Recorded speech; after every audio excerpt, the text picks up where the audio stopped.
नमस्कार। प्रारंभ पर आप सभी का स्वागत है। मैं अवनीश। आज एक लंबे अंतराल के बाद मैं अपने स्टूडियो में हूँ। हमारे जो दर्शक हमें स्टूडियो में देखने के आदी हैं, उनको अपने जैसा माहौल वही पुराना वाला दिखाई दे रहा होगा। आज हमारे साथ हैं संदीप आर के सिंह और उन्हीं के साथ हैं व्यालोक पाठक जी। आप दोनों का बहुत-बहुत स्वागत है। बहुत-बहुत नमस्कार आप दोनों को।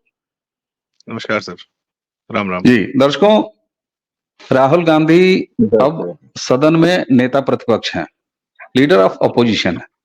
यानी कि विपक्ष में रहते हुए जो सर्वोच्च पद राहुल गांधी हासिल कर सकते हैं संवैधानिक नेता प्रतिपक्ष होने का, वो उनके पास इस समय है कांग्रेस पार्टी की तरफ से। यानी पूरे विपक्ष के वो नेता हैं। उनके सामने नरेंद्र मोदी सदन के नेता हैं।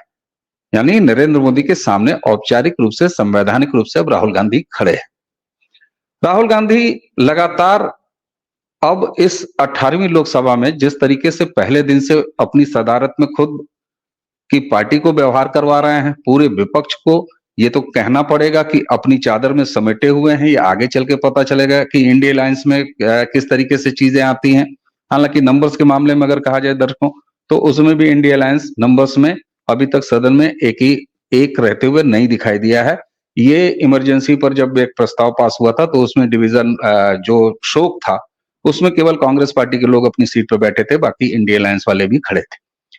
लेकिन राहुल गांधी ने नेता सदन होते हुए जिस तरीके से कल संसद में इस देश के हिंदुओं को गाली दी है, हिंदुओं को हिंसक बताया है, ये वही राहुल गांधी और उनकी पार्टी है जिसने इस देश में हिंदू आतंकवाद को जन्म दिया। व्यालोक जी, मैं सबसे पहले आपके पास आऊंगा।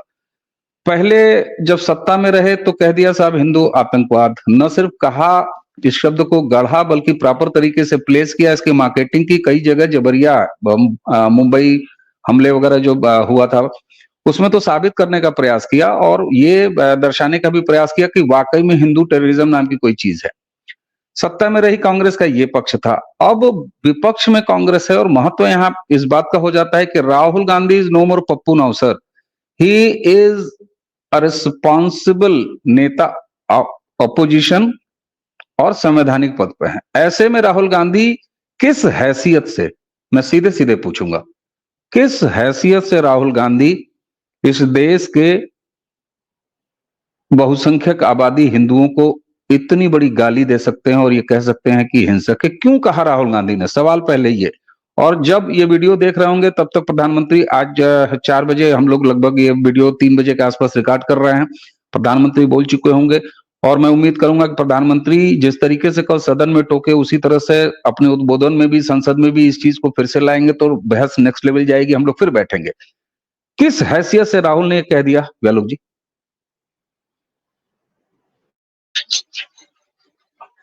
राहुल गांधी को आज मैं राहुल गांधी कहूंगा और बड़ी सभ्यता और विनम्रता से उनसे कुछ सवाल पूछूंगा, क्योंकि वो भी एक संवैधानिक पद पर हैं।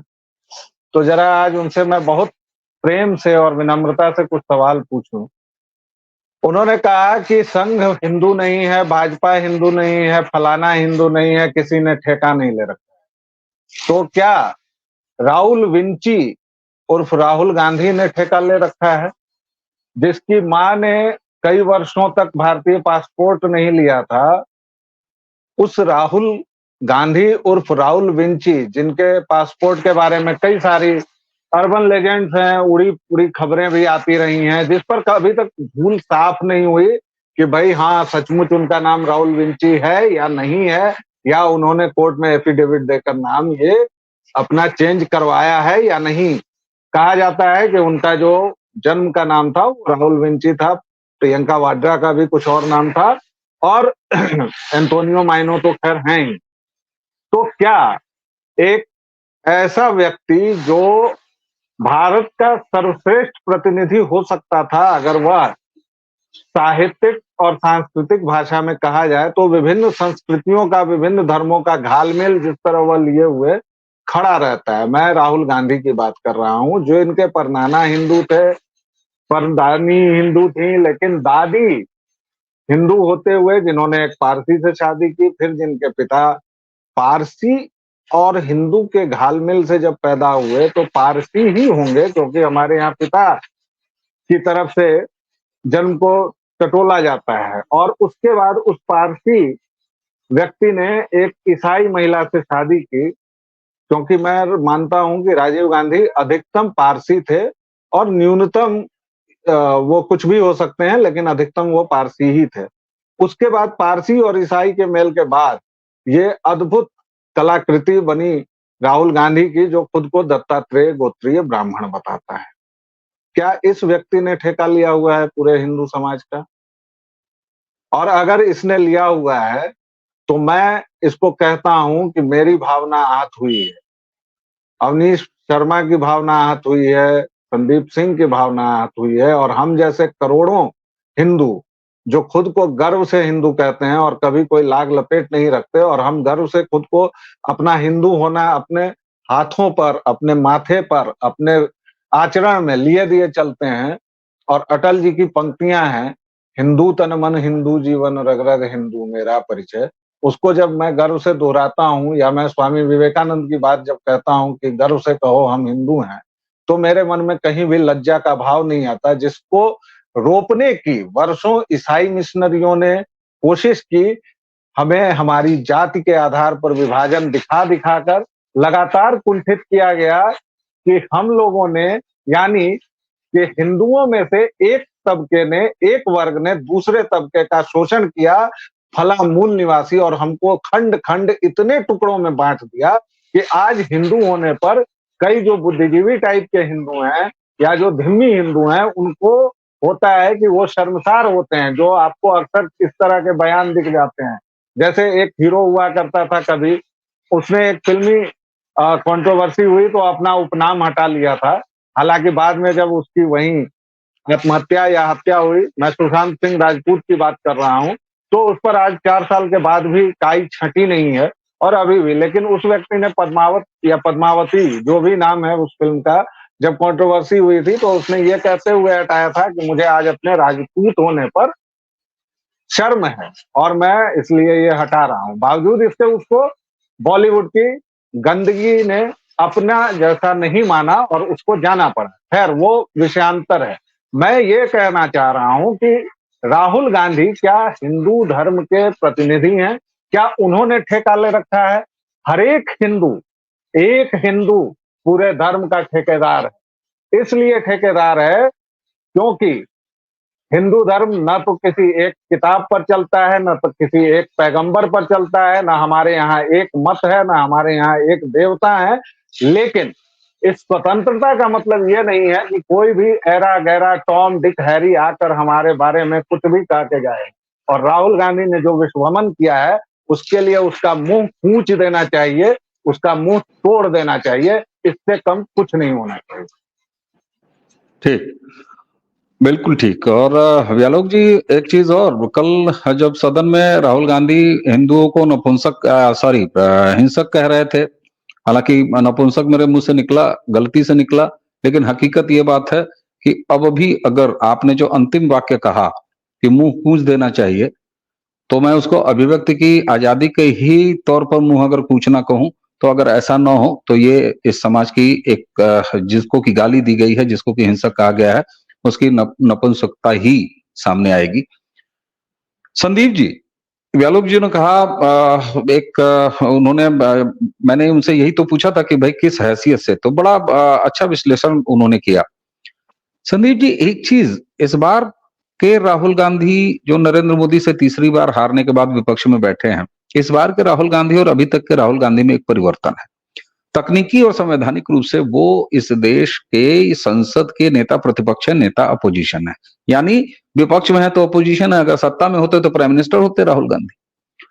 ऐसे में मेरा सवाल वही रहेगा कि राहुल गांधी अब अगर इस तरीके से उस हिंदू समुदाय को न सिर्फ बेइज्जत कर रहे हैं, देखिए उसमें हिंसक कहने के भाव में, और कल जिस तरीके से हिंदू देवी देवताओं और शंकर जी पे उन्होंने तमाम मतलब सदन के अध्यक्ष के बोलने और टोकने के बावजूद भी कि यहाँ पैम्पलेट और प्ले कार्ड्स नहीं दिखाए जा सकते, 3 भाव मुझे राहुल गांधी में दिखाई देते हैं और उनके पूरे गिरोह में दिखाई देते हैं सनातन और हिंदुत्व को लेके। एक तो घृणा का भाव दिखाई देता है, दूसरा तिरस्कार और उपहास उड़ाना, और तीसरा अपने लोगों को मैसेजिंग करना। राहुल गांधी किस हैसियत से बोल रहे हैं, मैं चाहूंगा इस पे आपका पर्सपेक्टिव। और सवाल मेरा वही है जो मैंने व्यालोक जी से पूछा, राहुल गांधी किस हैसियत से हिंदुओं को हिंसक कह बैठे।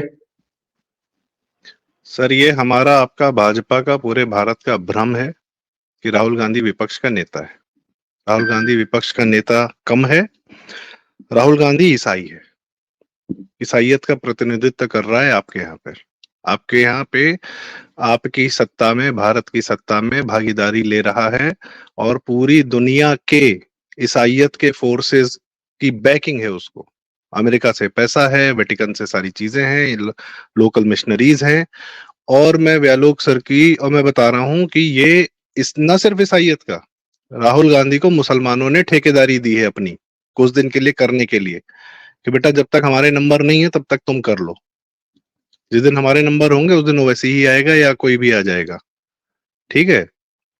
तीसरी बात, उन मुसलमानों को पूरा नहीं सर, ईसाइयत और इस्लाम बैठ के भारत में अभी हाथ मिला के बैठे, बाद में लड़ेंगे जब भारत के टुकड़े हो जाएंगे तो नॉर्थ ईस्ट ईसाई को चला जाएगा, वहां सारे क्रिश्चियन बन जाएंगे। तेलंगाना आंध्रा जो है ईसाइयों को चला जाएगा जगन रेड्डी के माध्यम से। तमिलनाडु भी वही हाल चल रहा है।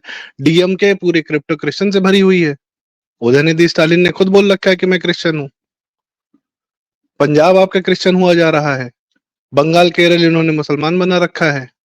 महाराष्ट्र में, मुंबई में, दिल्ली में केजरीवाल भर ही रहा है रोहिंग्या। तो ये तो आपस में शेयरिंग चलेगी इनकी। ये तो ईसाइयत ने क्या किया सर, 200 साल पहले, 300 साल पहले जब ये निकले मिडिल ईस्ट से यूरोप की तरफ गए तो पूरा डार्क एजेस क्रिएट कर दिया। पूरी रोमन सभ्यता, ग्रीक सभ्यता सबको तहस नहस किया, ईसाइयत ने किया। नॉर्थ अमेरिका, साउथ अमेरिका पहुंचे तो वहां सबके जितने मूल निवासी थे सबको मार डाला। कोई बचा है वहां पे? रेड इंडियन थोड़े बहुत बचे हैं, उनको खुद नहीं पता कि हमारा क्या कल्चर था क्या नहीं था। अगर इंसान बचे हैं तो कम से कम उनका कल्चर तो बिल्कुल नहीं बचा है। अफ्रीकन्स के साथ क्या किया, ऑस्ट्रेलिया में क्या किया एबोरिजिनल्स के साथ में, उनको जानवर समझते थे वो। चिड़ियाघर में शेर, कुत्ता, बिल्ली और बाकी जानवरों के साथ एबोरिजिनल्स इंसानों को भी रखते थे वो। ये ईसाइयत ने किया ऑस्ट्रेलिया पहुंच के।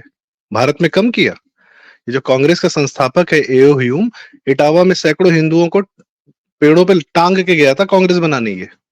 और मैं वैलोक भाई से थोड़ा सा असहमत हूँ। नाना हिंदू नहीं था, खानदान में कोई कभी हिंदू नहीं रहा। नाना सब क्रिप्टो है साले। नाना ने अपने आप को एक्सीडेंटल हिंदू बोला था। कर्म से, संस्कार से कोई हिंदुत्व दिखता है उनको किसी कर्म में? इंदिरा गांधी ने किससे शादी की? जहांगीर से की ना। जहांगीर आज के रॉबर्ट वड्रा है, वो हिस्सेदारी लेना चाहते थे नेहरू जी की वसीयत में और उसमें। कोई बहुत कमाल के आदमी नहीं थे। बस एक बार नेहरू जी को उन्होंने संसद में धर दिया था कि भाई आपके यहाँ भ्रष्टाचार हो रहा है, तो उसके बाद से काट दिए गए। लड़के ने क्या किया, राजीव गांधी ने सोनिया पकड़ के लाए ना बाहर से। सोनिया ने क्या संस्कार दिए भाई? राजीव गांधी के क्या संस्कार, क्या कौन से कर्म से वो हिंदू था? राहुल गांधी किस कर्म से हिंदू है, किस संस्कार से हिंदू है? हिंदू के लिए किया क्या है? हिंदू भगवा आतंकवाद, कर्नल पुरोहित, साध्वी प्रज्ञा, 26/11, आरएसएस की साजिश, ये कर रहे थे ये जब ये सत्ता में थे।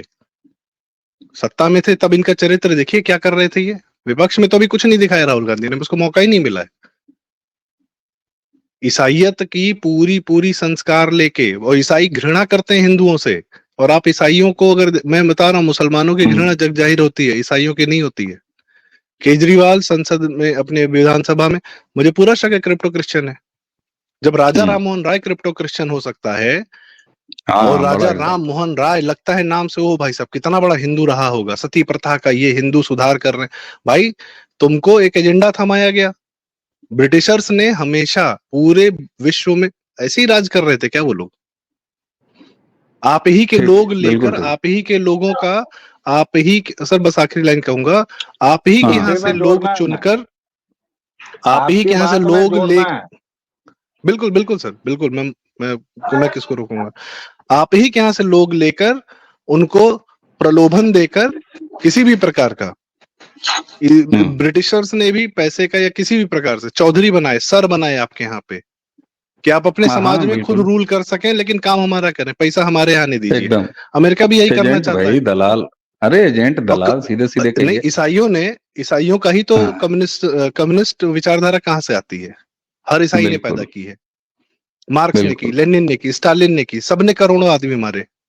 चीन में आज के चीन एक सभ्यता थी, किस पर कब्जा है, किसका कब्जा है? एक वेस्टर्न विचारधारा का जो ईसाई ने पैदा की, उसका चीन पर कब्जा है। और देखिए क्या किया माओ ने वहां पे भी 50-60 लाख पता नहीं 1 करोड़ मार दिए उसने। ईसाइयत और इस्लाम ये दुनिया तबाह करने निकले हैं। मैं बस ये कह रहा हूं, हमारे यहाँ के फंडे क्लियर नहीं है, हमारे नेतृत्व का, हमारी जनता का। हम लोग इनको विपक्ष बोल रहे हैं, ये विपक्ष नहीं है, ये ईसाई हैं, ये भारत विरोधी हैं, ये दुश्मन हैं। और आज से नहीं है, बहुत पहले से हैं। सेकुलरिज्म, विपक्ष, इन सब शब्दों का इस्तेमाल बंद करके let's call them out what they are. वो आपको हिंदू कहने में हिचक रहे क्या? वो आपको हिंसक कहने में हिचक रहे क्या? आप क्यों नहीं कह सकते उनको जो वो हैं? बिल्कुल। गहलोत जी, आप अपनी बात जो आप जोड़ रहे थे, जोड़ दीजिए। नहीं, बस उसमें ये जोड़ना था कि Raja Ram Mohan Roy was not a crypto. Crypto का मतलब होता है छुपा हुआ। Raja Ram Mohan Roy was all open about. Brahmo Samaj का जो पूरा आप देखेंगे ना, उसमें लिखा हुआ है कि हम ईसाइयत के संस्कारों से प्रभावित हैं वगैरह वगैरह। उसका पूरा कार्यक्रम वैसा ही था, ईसाइयत वाला। बिल्कुल, बिल्कुल ठीक बात है। अच्छा व्यालोक भाई, अभी संदीप ने जो बात कही कि साहब, हमारा चाहे पॉलिटिकल नेतृत्व हो, चाहे सत्ता के लोग हों, चाहे उससे जुड़े हुए लोग हैं, विचारधारा के लोग हों, यहाँ तक कि इकोसिस्टम के लोग हों, वो कब खुल के बोलेंगे जब ऐसे में कि विपक्ष और उसका कम से कम नेता तो है ही है ना। वो नेता क्या है, क्रिश्चियन एजेंट है, क्या है क्या नहीं है ये अलग है, लेकिन सामने तो वो अपोजिशन का लीडर है। और इस समय संवैधानिक भाई मिनिस्ट्रियल पोर्टफोलियो उसके पास है भाई, कैपेसिटी है, वो कैबिनेट रैंक का मिनिस्टर है।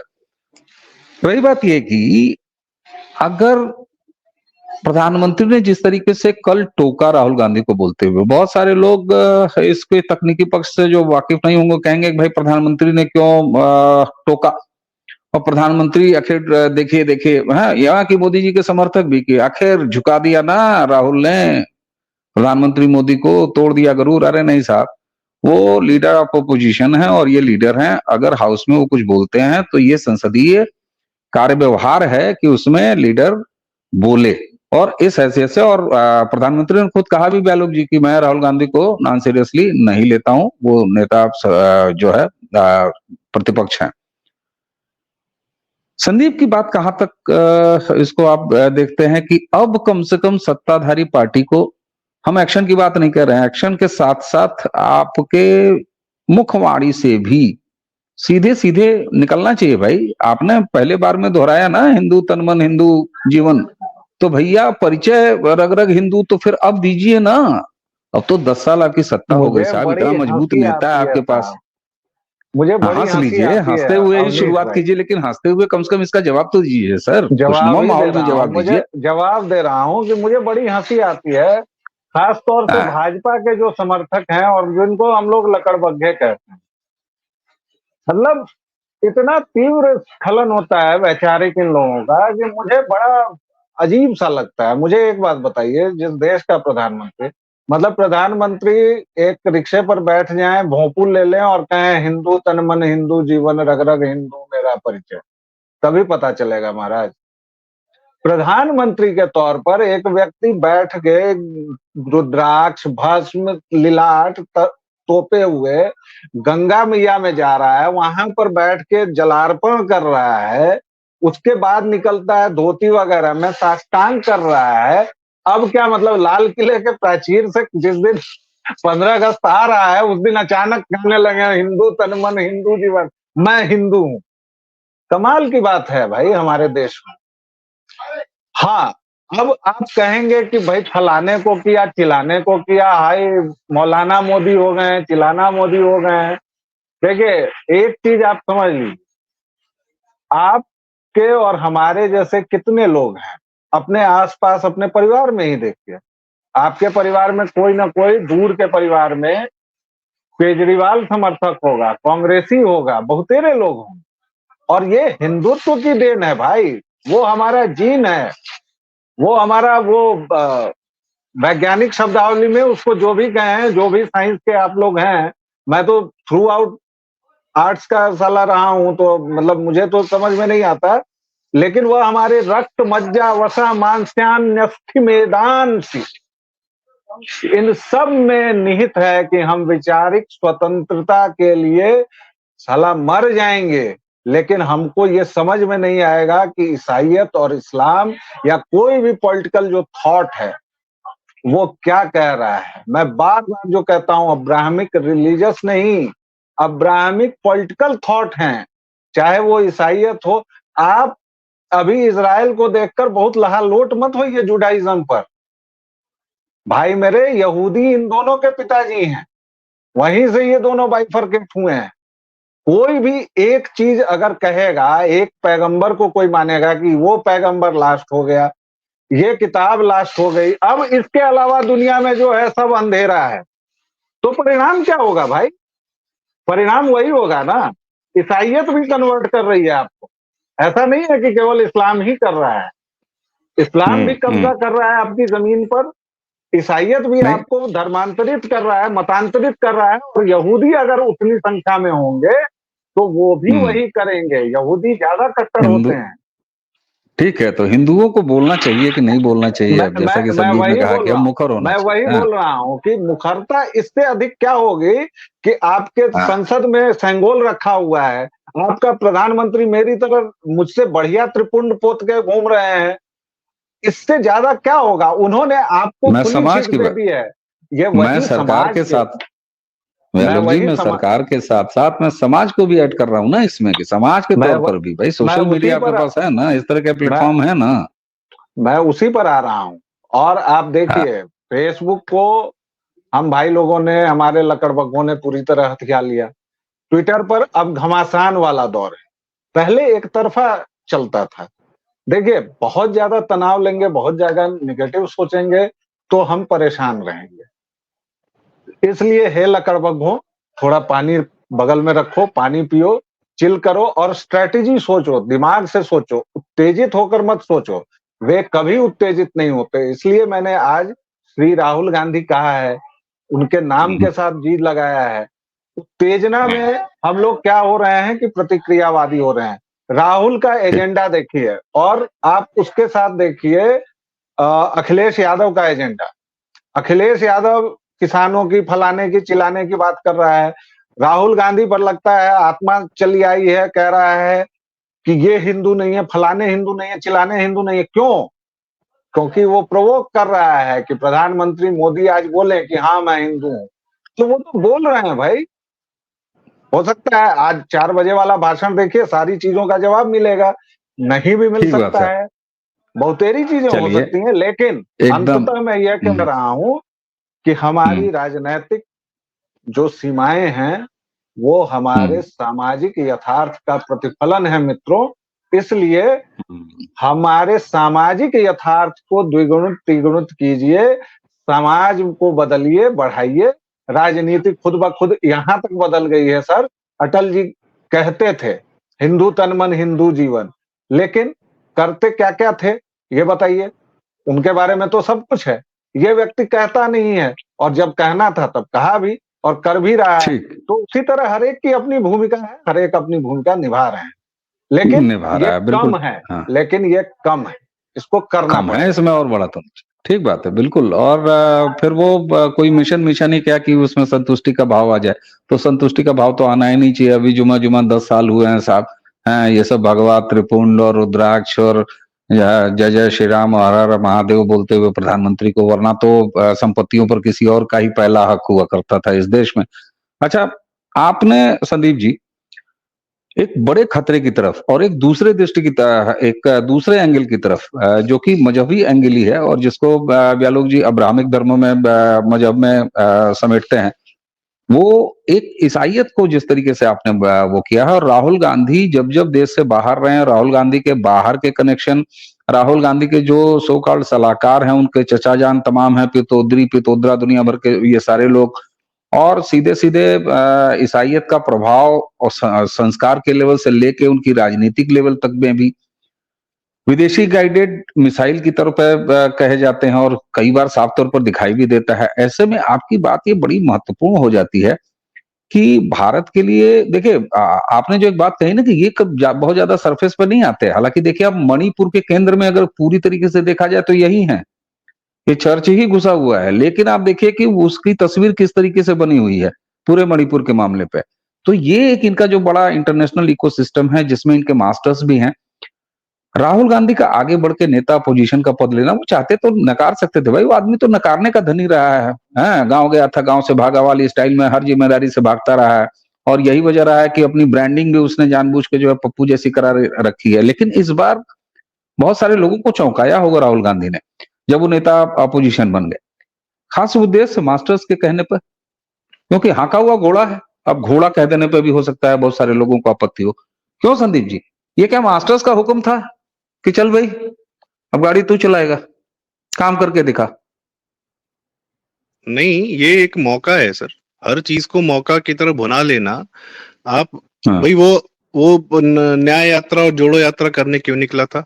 मीडिया स्पेस के लिए ना, नहीं तो इमेज चेंज कर पीछे सके, कौन है? क्या पप्पू राहुल से हट राहुल सके। इतना मेच्योर है, इतने बड़े बड़े डिसीजन, इतने स्मार्ट पॉलिसीज तैयार कर रहे हैं राहुल गांधी। सर कोई भी आदमी अकेला नहीं होता है, उसके पीछे टीम होती है। अब ये डिपेंड करता है कि आपके पीछे की टीम वो कौन टीम सी है। कैसी है? भाई राजनाथ सिंह जी बहुत भी है। गृह मंत्री थे, अमित शाह जी भी गृह मंत्री थे, लेकिन दोनों लोग की कार्यशैली में क्यों अलग है? क्योंकि टीम अलग है। पीएम साहब की भी टीम अपनी अलग अलग है। तो इसमें जो क्या है कि पीछे आपकी टीम कैसी है। भाई मोदी जी ने एक से एक टीम लाके रखी सामने, वैष्णो जी को लाके रखा, एस जयशंकर को लाके रखा, और एक आपकी टीम कैसी, ठीक है। सबसे मेन बात यह है, अब राहुल गांधी पे बात करते हैं। ये विदेश जाता है सर, सिर्फ विदेश जाता नहीं है, विदेशियों ने सदैव आपके यहाँ पे, इंदिरा गांधी की आधी कैबिनेट केजीबी के हाथों बिकी हुई थी। मित्रों के आर्काइव में पूरा उसका विवरण है। आपके वामपंथी आज भाई पूरा वामपंथ हमेशा खुलेआम चीन का, रूस का समर्थन करता है, वो तो बिकने को तैयार बैठा है। तो बाहर वाला क्यों नहीं खरीदेगा? फिर उंगली जी किए सर। हैं बैलोक जी। हाँ, अभी अभी अभी आप जोड़ दीजिए इसमें तुरंत कि भाई बिकने को तैयार नहीं बिठा है, वामपंथी मतलब बिका हुआ भाई, वो दलाल है ही। तैयारी वैयारी क्या होती है? आप हो सकता है तैयार बैठे हो, हम हो, वो लोग तो बिक चुके हैं भाई। कितनी हाँ वो बिल्कुल जब बिल्कुल। जो अरे हार्वर्ड पहुंच, ये वही वाली हाल है संदीप जी की ब्यालोक जी से याद आया कि वामपंथी होने का मतलब पहले जो बिक चुका है उसके बाद, बिकने के बाद वामपंथी होता है आदमी। पहले सर बिकता है फिर वामपंथी होता है।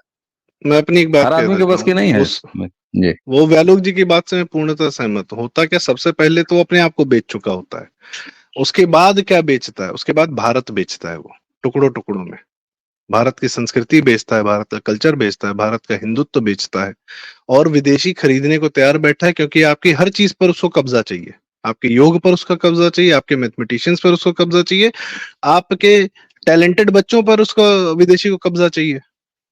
हम बहुत गर्व से कहते हैं, अरे भैया वर्ल्ड ओवर कंपनीज में हमारे यहाँ के बच्चे जो है सीईओ हैं। भाई साहब सीईओ हैं, नौकर हैं, कंपनी के मालिक नहीं है। और विदेश कभी आपको किसी कंपनी का मालिक होने नहीं देगा।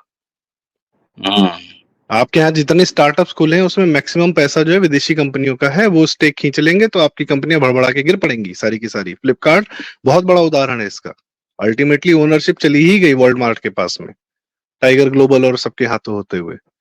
हम अभी मोदी जी का यही सबसे बड़ा कर्म है कि वो धीरे धीरे आपको आर्थिक रूप से मजबूत कर रहे हैं, आपको अपनी कंपनियां खड़ी मजबूत। करने पे कह रहे हैं, अपनी ब्रांडिंग करने पे कह रहे हैं कि भैया अपना पैसा अपने हाथ, तुम मालिक, तुम अगर मार्केट तो तुम ही मैन्युफैक्चरर और तुम ही कंज्यूमर, ठीक तीसरा ठीक नहीं। ठीक। ये बात हमारे यहाँ के लोग, अब वामपंथ ने कितनी चादरें उड़ा रखी हैं सर हमारे आंखों पर। हम क्या, हम वही कह रहे हैं, सबसे पहले तो अपनी आंखों से चादरें हटाने की आवश्यकता है। जो हम तमाम हिंदुओं के, जो हिंदू वोट कर रहा है राहुल गांधी, उसके भी आंखों पे तो पर्दा पड़ा हुआ है ना। चाहे वो सरकारी अधिकारी हो, चाहे वो सेकुलर हो, चाहे वो मॉडर्न बच्चा हो, चाहे बॉलीवुड वाले हो, कोई हो, आप कैसे कितना फिल्टर लगा लेंगे? आपका सबसे पहला प्रयास होना चाहिए कि भैया हिंदू को, भारत के लोगों को कम से कम यह समझ में आए। जिन लोग को ये एक हल्का सा मन में आ गया तो झटका दे देंगे, मोदी जी को मजा आ जाएगा, झटका जरूरी। अरे भाई तुमने अपने आप को झटका दिया है, उसको क्या झटका दिया है? दे दिया। वो राहुल गांधी के नेतृत्व में उनका विपक्ष करके दिखा रहा है, इसी सदन में दिखा रहा है संदीप जी। इसमें कुछ ढकी छुपी बात भी नहीं रह गई है। और दर्शकों जिस आपने सर तरीके कितना से बड़ा, मैं जी एक आखिरी बात कहना चाहूंगा सर, ठीक आपने कितना बड़ा जी, ब्रेक अपने हिंदुत्व के रथ को लगाया है इस बार, सिर्फ झटका देने के चक्कर इसको में। सोचना होगा। आपको खुद एहसास बिल्कुल। नहीं है। बिल्कुल, बिल्कुल। और ये साफ इसका एहसास मुझे लगता है कि समाज में हो रहा है, बहुत सारी ऐसी बातें हो भी रही हैं, आत्मचिंतन भी हो रहा है। मैं पार्टी लेवल की बात नहीं कर रहा हूँ। ये पहला शायद चुनावी नतीजा है जिसको लेके कि सामाजिक चिंतन भी हुआ है, खूब हुआ है। लोगों ने बात की है, लोगों ने अयोध्या पे खुल के बात की है, तमाम चीज़ों की चर्चाएँ हुई हैं। ऐसी बात नहीं है दर्शकों, यहाँ एक पर जब आप आखिरी ये लाइन सर वीडियो आपसे देख रहे कहना होंगे। चाहता हूँ, जी, जी, एक जी। आखिरी लाइन सर। आप कई बार कहते हैं कि सनातन जो है बाहर निकल के अपना प्रचार नहीं करता है। अगर आपको ईसाइयत और इस्लाम जैसे फोर्सेस से लड़ना है, बचना है, तो तो आपको तब वो भी आपको करना अपना पड़ेगा। विस्तार करना ही पड़ेगा। बिल्कुल ठीक बात है। ये आपको भी करना पड़ेगा जब सारी दुकानें जो अपनी प्रतिष्ठा पर, अपनी कारीगरी पर चलती थी, अगर उनको भी बोर्ड लगाने की ज़रूरत पड़ गई है, तो आप भी बोर्ड लगा लीजिए। बेहतर है, आपको भी बोर्ड लगा लेना चाहिए। और जो कहते हैं ना कि सनातन का मतलब ही है कि हमेशा बहती रहे, चलती रहे, प्रगतिशील रहे। तो भैया ठीक है, आज के समय से समय मिलाना ही पड़ेगा जब आपके सामने ऐसे दुश्मन हो, अब्राहमिक रिलीजन, चाहे क्रिश्चियनिटी हो, चाहे इस्लाम हो। अच्छा, दोनों की मजेदार बात यह है कि दोनों विश्व पे भी खतरे हैं और हिंसक बता रहे हैं हिंदुओं को, और वो भी बता कौन रहा है, मुंह पे जूता मार रहा है भाई। राहुल गांधी गांधी जैसे लोग मुंह पे जूता मार रहे हैं हिंदुओं के। तो दर्शकों, ये हमारे आपके लिए आत्मचिंतन की बात है। और जब आप ये चर्चा देख रहे होंगे, उस समय प्रधानमंत्री जी बोल चुके होंगे, हम भी उस बात को सुनेंगे। और अगली वीडियो, अगला जो भी चर्चा होगी प्रारब्ध के इस मंच पर, हम प्रधानमंत्री के उद्बोधन के बाद आपके समक्ष फिर लेके आएंगे इसी विषय को समेटते हुए, क्योंकि ये एक चर्चा का विषय नहीं है। राहुल गांधी ने जिस तरीके से इस देश के सनातन और बहुसंख्यक हिंदुओं को गाली दी है, एक बार फिर सत्ता में रहते हुए जो उनका चरित्र था कि वो हिंदू आतंकवाद जैसे शब्द को जन्माते थे, तो आज विपक्ष में पहुंचने के बाद वो हिंदुओं को हिंसक बता रहे हैं। और ये इस देश के बहुसंख्यक का कमाल देखिए कि हम अभी राह में पड़े पड़े चुपचाप बैठे हुए उन्हें देख रहे हैं, और 3 लोग बैठ के आधे घंटे से चर्चा कर रहे हैं। लेकिन इससे आगे भी एक एक व्यक्ति को रिएक्ट करना पड़ेगा, एक एक हिंदू को रिएक्ट करना पड़ेगा। संदीप जी, आपने हमें समय दिया, बहुत-बहुत धन्यवाद। और आज अब काफ़ी समय के बाद आपको वक्ता के तौर पे प्रारब्ध के इस मंच पे लोगों ने सुना होगा। उम्मीद है कि आप आगे भी कंटिन्यू करेंगे अपनी वक्तागिरी को। और व्यालोक जी, आपको बहुत-बहुत धन्यवाद।